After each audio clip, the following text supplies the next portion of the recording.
Hi, I'm Beth Ann Edwards, Director of Arts, Handbells, and Youth Choirs at St. John's Lutheran Church, and today is Tuesday, June 15th, 2021, and I'm here for the Reflection Connection.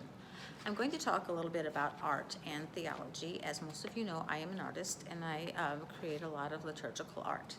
I found an article, a blog, on thegospelcoalition.org. And the name of this blog article is A Theology of Art in 2 Minutes, and it's written by Thaddeus Williams. So here we go.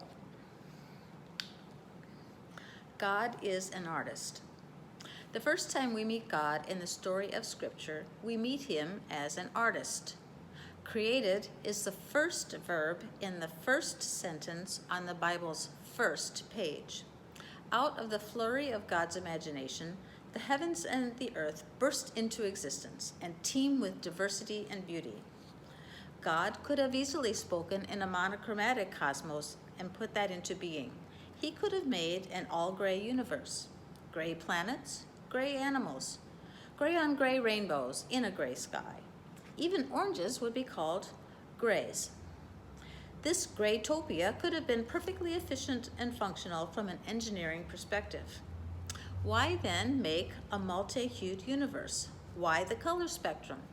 Why red strawberries, orange oranges, and yellow lemons? Why mandarin fish, peacocks, and chameleons? Because as Genesis 1 repeats 7 times, God saw that it was good. Evidently, God cares about more than efficiency and functionality. He also cares about beauty. In a biblical view of the universe, God cares about beauty and declares things beautiful even when we cannot. Beauty is not merely in the eye of us, human beholders, but in the eye of God, the capital letter B, beholder. From this perspective, we enter the world not merely to impose our ever-changing constructs of beauty on some aesthetic void. Beauty is already there, and it will impose itself on us and refashion our constructs into something more noble and towering and true if we dare let it. The first commandment from God to a human being was to do something creative. Name the animals. Next come commands to be fruitful and multiply, to fill the earth and steward creation. God's call to make something of the world. Later, Bezalel and his sons live out that calling as God's spirits gave them the aesthetic skill to make temple decor. Israel's God was not worshipped in a drab hollow cube.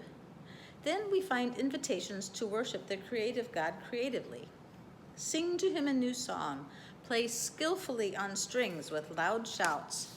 Sing praises to the Lord with the lyre and the sound of melody. Praise his name with dancing.